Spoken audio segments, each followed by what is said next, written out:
দেখো আজ আমি বানাবো একটু বাটার কেক বাড়িতেই টেস্ট করার জন্য। তাই ফার্স্টে আমি ব্যাটারটা কিন্তু রেডি করে নিয়েছি। এর মধ্যে যা যা উপকরণ দেওয়ার সবকটাই দেওয়া হয়ে গেছে। এবার ব্যাটারটাকে ভালো করে আমি রেডি করে নেব।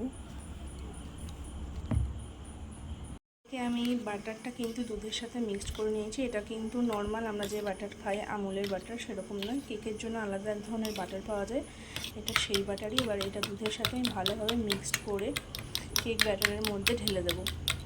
মিক্সড কিন্তু মোটামুটি হয়ে গেছে। এবার এটাকে আমি কেক ব্যাটারের মধ্যে ঢেলে দিলাম।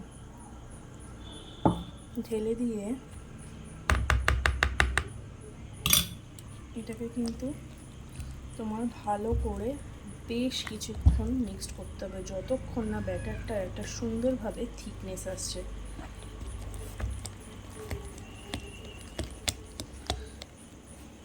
কেক ব্যাটারটা কিন্তু পুরোপুরি রেডি হয়ে গেছে। আর বাটারটা কিন্তু ফ্যাটলেস বাটার ছিল। কেকে কিন্তু আমরা ফ্যাটলেস বাটারই ইউজ করি। তো এবার আমি এটাকে একটা মোল্ডের ভেতর সুন্দরভাবে দিয়ে তারপর এটাকে আমি বেক করতে দেবো।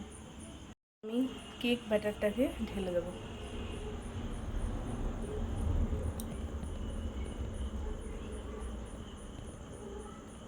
পুরো কেকের ব্যাটারটা ব্যবহার করা হয়ে গেছে, মানে দেওয়া হয়ে গেছে। এবার এটাকে আমি ওটিজিতে বসিয়ে দেবো। দেখো আমার ওটিজিতেও কেক ব্যাটারটা বসানো হয়ে গেছে। এবার এটা বেক হতে থাকবে। কেকটা কিন্তু আস্তে আস্তে বেক হচ্ছে, তোমরা দেখতেই পাচ্ছ বেশ খানিকটা ফুলে গেছে। এবার কিন্তু আমার কেকটা পুরোপুরি রেডি। যেহেতু এটা আমি 6 নম্বর মোল্ডে দিয়েছিলাম সে কারণে দেখতে এরকম হয়েছে। এটা যে মোল্ডে দেওয়া উচিত ছিল সেই মোল্ডে আমি পারছিলাম না বলে দিতে পারিনি, তো সেটা হলে তোমরা ভালোভাবে বুঝতে পারতে। তো কেকটা কিন্তু রেডি আর খুব সফট হয়েছিল, খেতে তো খুবই টেস্টি হয়েছিল। আমি আশাই করিনি যে এতটা টেস্ট হবে। এটা আমি সেকেন্ড টাইম বানালাম। তো সত্যি তোমরা বাড়িতে সবাই একবার ট্রাই করে দেখতে পারো। যদি কেউ অর্ডার করতে চাও অবশ্যই তোমরা আমার সাথে যোগাযোগ করতে পারো। এরকম বাটার কেক বা পাউন্ড কেক খেতে কিন্তু খুবই টেস্টি হয়। এটা তোমরা চা কফি সব কিছুর সাথে ট্রাই করতে পারো এবং ঘরে বানিয়ে 7 দিনও তোমরা রেখে দিতে পারো। তারপরে দেখো আমি স্লাইস করে এরকমভাবে কেটে নিয়েছিলাম।